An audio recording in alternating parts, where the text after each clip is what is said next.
bon après-midi. En fait, on est dans le vif du sujet. Hein.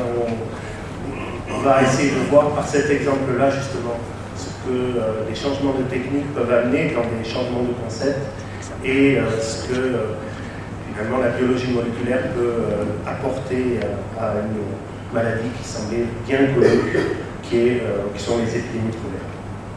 Alors j'ai pris pour commencer finalement une définition que j'ai trouvée sur Wikipédia, que j'ai juste résumée, simplement pour mettre en exergue un point aussi important, c'est qu'on associe souvent une maladie à une bactérie.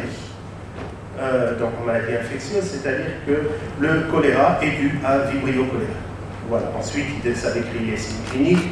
Là, cette définition ne parle pas des cas asymptomatiques, des formes légères, mais qu'importe. Ce qui est important à voir, c'est le choléra est dû à Vibrio choléra.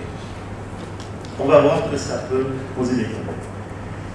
Pour avancer dans cette explication, je vais vous promener dans le temps d'abord parler des 6 premières pandémies, juste pour voir les concepts qu'il y avait à ce moment-là, parler de la 7e pandémie, et puis on va se déplacer d'un continent à l'autre, surtout entre les Amériques et l'Afrique et l'Europe.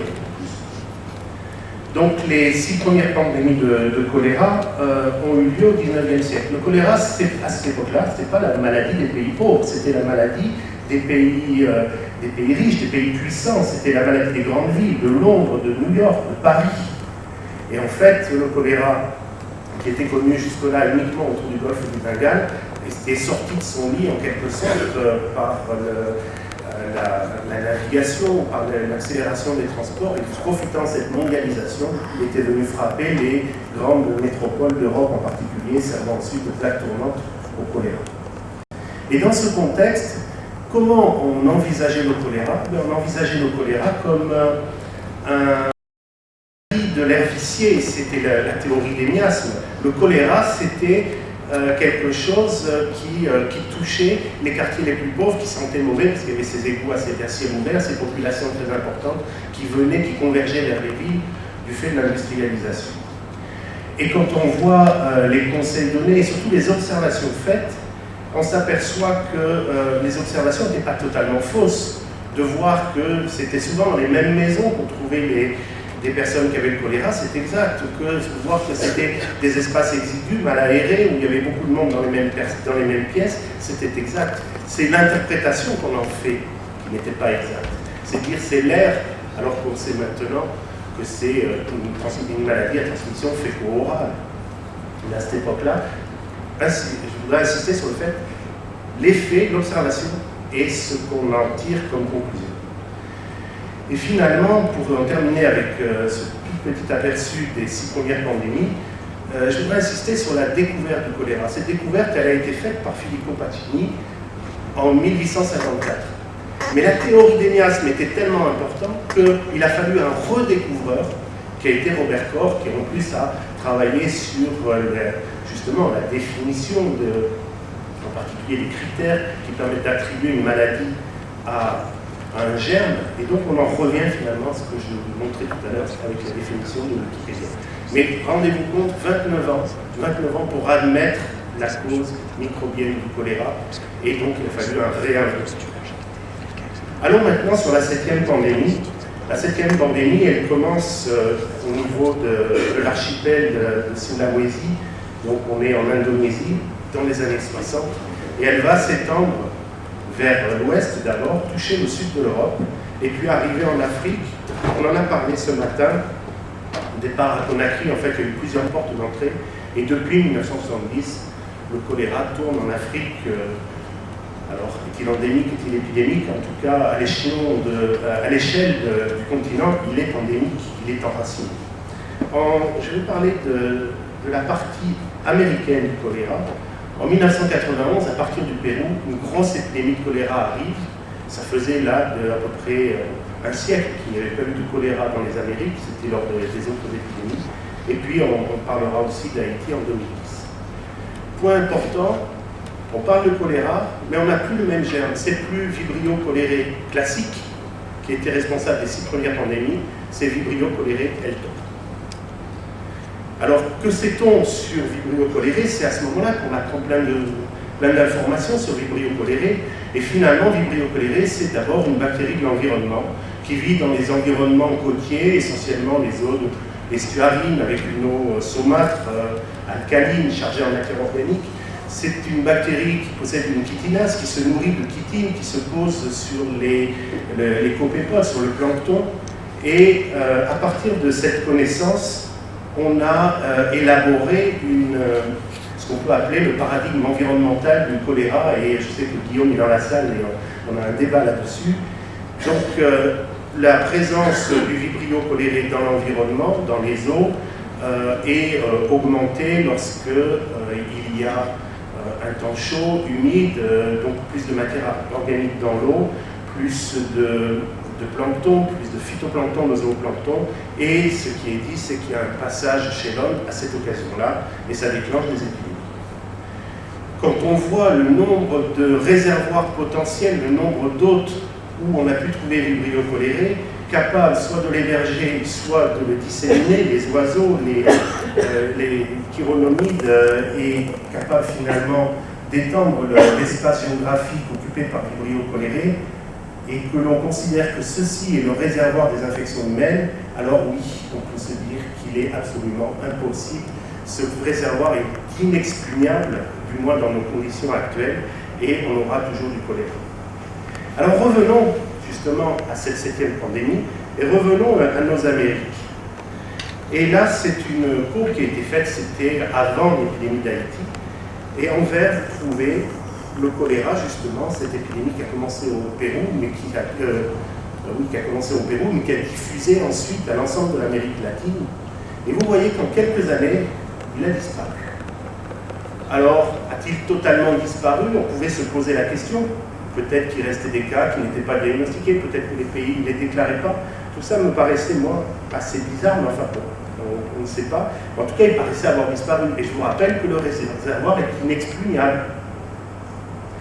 Et quand on regarde, alors c'est quelque chose de phénoménal, si on regarde sur Internet les travaux sur l'élimination, s'il a disparu, c'est qu'il a été éliminé, ou en tout cas on pourrait l'évoquer, les travaux sur l'élimination, il n'y en a pas. Quand on fait PubMed avec Amérique, choléra, élimination, on ne trouve rien qui soit à propos de l'élimination ou d'un projet d'élimination. Il n'y a pas eu de plan pour éliminer le choléra dans les Amériques. Pourtant, il n'y avait plus de cas. Et quand on revient avec l'histoire d'Haïti, on s'aperçoit que très probablement il n'y avait pas de cas.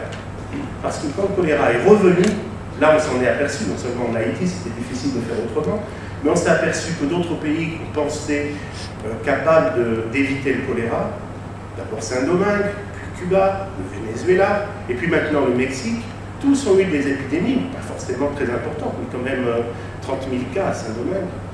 Tous ont eu des épidémies et ont été détectés, et on sait que ces épidémies sont liées à ce nouveau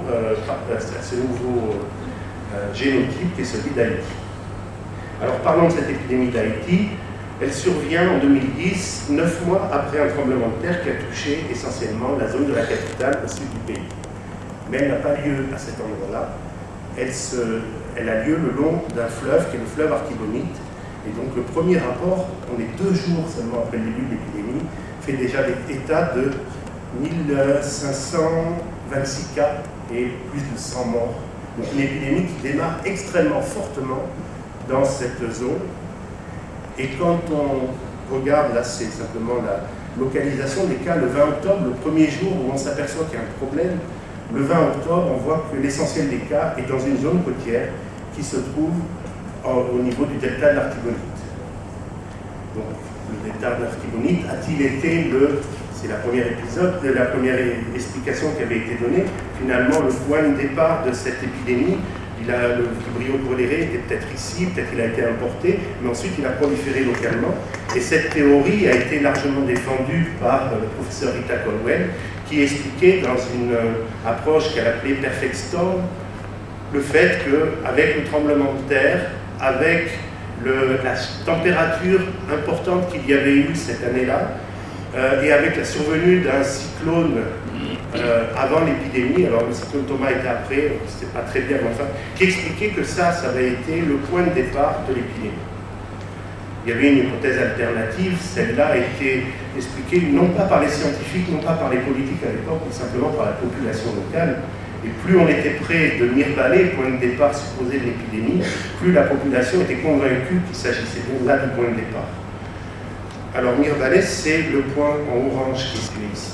Donc lui, il est loin de la côte, par contre il est en amont sur la rivière.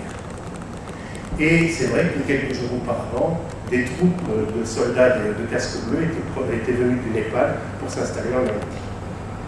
Et ces troupes s'étaient installées à un endroit, donc à proximité de Mirebalais, et c'est vrai aussi que les premiers cas ont commencé dans le petit village, juste en face de ce. Je passe sur les détails de l'explication épidémiologique, mais on peut toujours dire, oui, c'est une coïncidence, et il y avait besoin de quelque chose pour démontrer finalement l'identité entre le choléra au Népal et le choléra en Haïti. Et c'est là que sont arrivées les premières publications. En quelques mois, sont sorties un certain nombre de publications sur le séquençage total d'une souche, non plus pour décrire une nouvelle espèce, mais pour répondre à une question de type épidémiologique. L'impression, c'était quand même d'utiliser un marteau-pilon pour écraser une mouche. Et le premier travail qui paraît dans le New England Journal of Medicine, qui paraît en décembre 2010, donc quelques semaines après le début de l'épidémie, montre à propos de 5 souches, alors un échantillonnage qui lui est famélique en quelque sorte, que les souches haïtiennes, 2 souches haïtiennes, sont plus proches d'une souche du Bangladesh que des souches de l'ancienne épidémie qui avait eu lieu dans les Amériques à ce moment-là. Ça montre aussi qu'il s'agit de souches particulièrement virulentes, et ça c'est aussi une des explications et un des avantages du séquençage total. On parlait à ce moment-là de souches hybrides, de souches Eltor altérées, qui étaient donc des souches qui avaient une toxine dont la pathogénicité se rapprochait de l'ancien Vibrio cholerae classique. Quelques mois plus tard, une équipe travaillant là sur l'ensemble des souches de Vibrio sur la planète, plus de 150, a montré que tout avait la même origine, et puis il y avait donc un seul clone qui se diversifie. De temps en temps, une branche s'arrête. On a particulièrement l'arrêt de cette branche qui est là au niveau des Amériques, justement, ces épidémies dans les Amériques. Et puis des nouvelles vagues arrivent avec des acquisitions peut-être d'éléments pathogènes supplémentaires. Bref, je passe sur les détails. Et notre souche haïtienne se trouve ici, complètement au bout et complètement rattachée au choléra d'Asie.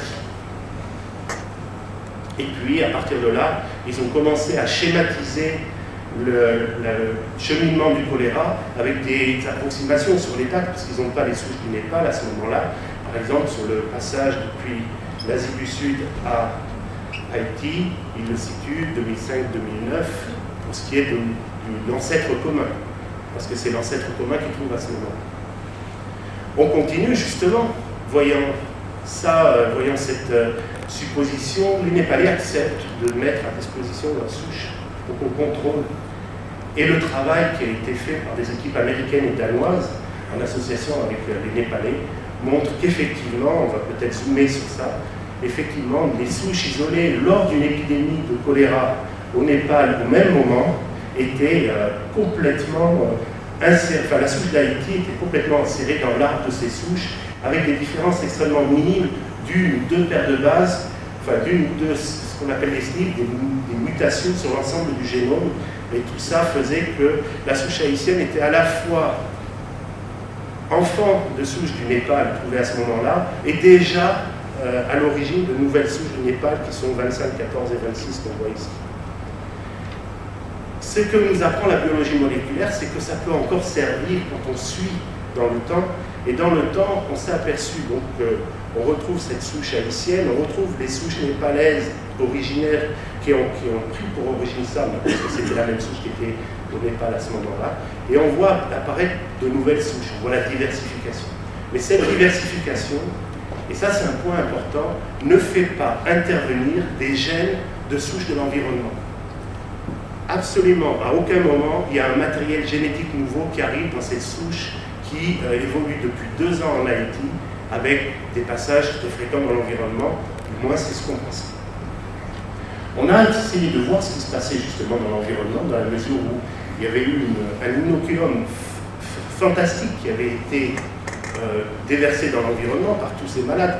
On est à plus de 600 000 personnes ayant un choléra clinique vu dans des structures de soins, donc en réalité plusieurs millions de personnes qui ont été contaminées par le vibrio cholérique. Et on a fait ça en essayant de tenir compte finalement des conditions idéales, c'est-à-dire on a cherché au moment le plus chaud. Alors en orange vous avez la courbe de température, au moment où il y a de la pluie, au moment où c'est en bleu, et à une période où on venait après un pic de choléra. Pendant cette semaine-là, donc, un certain nombre de prélèvements ont été faits. C'est vrai qu'on s'attendait à des grandes quantités de vibrio cholérique, en particulier du vibrio cholérique toxigénique. Donc les prélèvements, c'est plutôt 100 ml d'eau, 1 litre d'eau. Ce qui est intéressant, c'est que ces prélèvements ont été faits dans le delta de l'Artibonite, dans certains endroits paraissant vraiment à risque pour l'installation de ce vibrio cholérique importé par l'épidémie. Alors on trouve plein de vibrio cholérique. On en trouve vraiment dans tous les prélèvements dès que ça a été cherché. Mais ce n'est pas du O1, ce n'est pas du O139, il n'a pas de toxine. Une fois, il y a eu un O1, mais c'est un O1 sans toxine. Autrement dit, ce sont des vibrio cholériques de l'environnement, mais qui ne sont, eux, pas capables de provoquer le choléra. Voyons maintenant ce que ça peut donner, tous ces progrès qui ont été faits. Voyons maintenant ce que ça peut donner en Afrique à propos de deux exemples. Premier exemple, en 2012, après quelques années d'accalmie, la Guinée a connu une grosse épidémie de choléra. Cette épidémie de choléra a commencé en zone côtière. Donc on pouvait se demander est-ce qu'il y a un réservoir environnemental à l'origine, et touchant essentiellement donc, les préfectures côtières. En fait, les investigations faites par le docteur Rebaudet de mon équipe ont montré que ce choléra, finalement, avait voyagé à partir de Sierra Leone par des mouvements de pêcheurs, et à chaque fois les cas index ont pu être retrouvés sur l'installation du choléra sur les préfectures maritimes. Et puis surtout on a associé à ça justement des études en biologie moléculaire. Première étude, il s'agit avec des techniques de typage classiques pour le séquençage total, de regarder ce qu'on trouvait aux différents endroits à différents moments. Donc au départ on a un seul clone, et ce clone on va le retrouver, il est en rouge, au fil de l'épidémie, il va diffuser. Mais en diffusant, de temps en temps, des mutations apparaissent et il va se diversifier au cours de la diffusion. Dernier point, on a demandé à cette équipe de Cambridge de nous dire où se trouvait cette souche. La souche, on l'avait séquencée au laboratoire à la Timone, ils l'ont reséquencée, ils l'ont située, et c'est un nouveau clade qui se trouve ici, qui se raccroche à cette clade qui a comme point d'origine du choléra. Oui, mais il existe dans l'environnement, il existe chez l'homme. Est-ce que c'est vraiment le même? Et en fait, l'agent du choléra, est-ce que ce n'est pas plutôt la toxine qui donne les symptômes? Et la toxine, elle ne provient pas de la bactérie au départ, elle provient d'un phage, d'un virus qui attaque les bactéries. En fait, c'est plus compliqué que ça. Donc, est-ce que le choléra, ce n'est pas plutôt une maladie liée à une toxine véhiculée par une bactérie? Ou alors, puisqu'on a cette histoire de clone, est-ce que ce n'est pas une chimère, un mélange bactérien-viral qui évolue de manière clonale avec des expansions, avec des extinctions et qui, comme ça, provoque le choléra? Vous voyez qu'on n'est plus tout à fait sur la notion d'espèce, mais sur quelque chose de plus complexe, mais probablement plus proche de la réalité.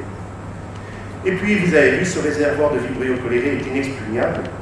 Oui, c'est vrai. Mais inexpugnable, on ne peut pas le prendre d'assaut. Mais est-ce qu'il faut vraiment prendre d'assaut ce réservoir pour voir l'élimination du choléra sur un continent? La réponse est non.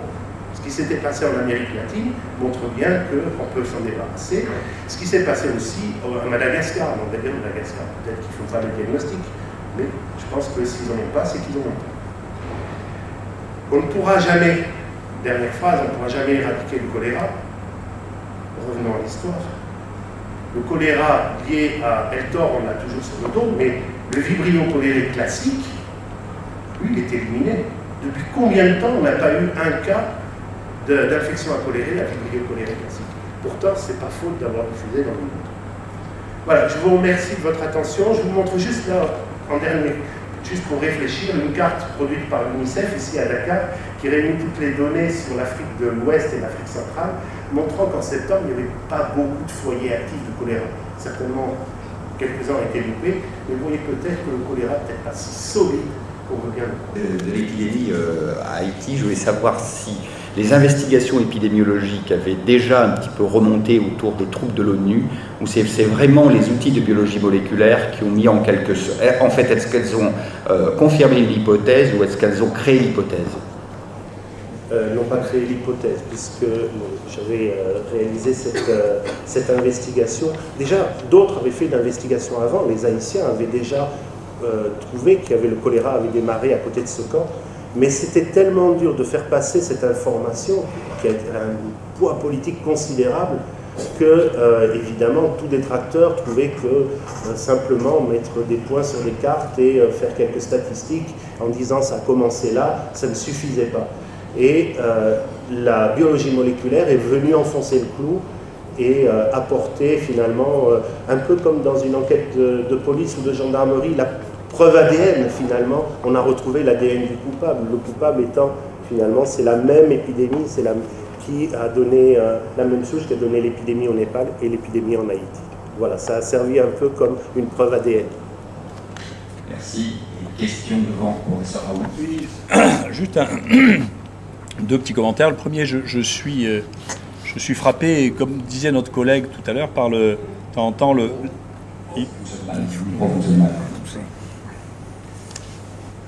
Je suis frappé souvent, comme disait notre collègue clinicien tout à l'heure, et comme vient de le préciser Renaud, par le fait que nous, médecins, peut-être parce que nous sommes docteurs, on a appris beaucoup de choses, on est très sur nos certitudes, de temps en temps on bute sur les évidences que les malades nous rapportent. Moi je me rappelle, on s'était rencontrés avec Renaud quand on était allés tous les deux à Goma. Moi j'étais allé pour l'investigation du typhus, lui je pense que c'est déjà pour au choléra qu'il s'intéressait. J'ai été ensuite amené à faire l'investigation d'une épidémie de typhus. Et ce qui est très extraordinaire, c'est que dans tous les camps de réfugiés Hutus, les gens disaient qu'il y a une nouvelle maladie qu'ils appelaient Soutouma. Et Soutouma, ça voulait dire accroupi parce qu'ils avaient des myalgies terribles. Et les médecins disaient non, non, c'est du méningocoque atypique ou non, c'est du paludisme atypique. Et les malades eux-mêmes avaient défini ça. Et quand nous, on a prélevé toutes les autodéclarations de Soutouma, on s'est rendu compte que 90% des autodéclarations de Soutouma étaient des typhus. C'est-à-dire que la valeur prédictive positive de l'autodéclaration de Soutouma était de 90% et que les médecins niaient qu'il y ait l'évidence d'une nouvelle maladie. La deuxième chose que je veux dire, c'est un paradoxe sur lequel tu es passé rapidement, qui est le paradoxe de Koch.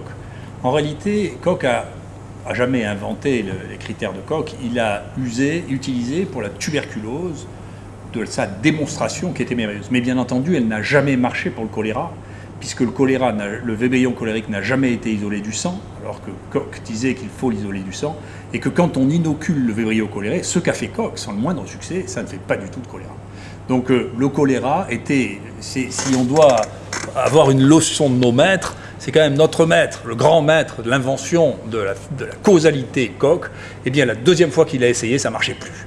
Donc, il faut faire attention de ne pas faire des théories dont on pense qu'elles sont définitives, parce que vous voyez que notre grand maître de la causalité, la deuxième fois, déjà, ça ne marchait plus du tout.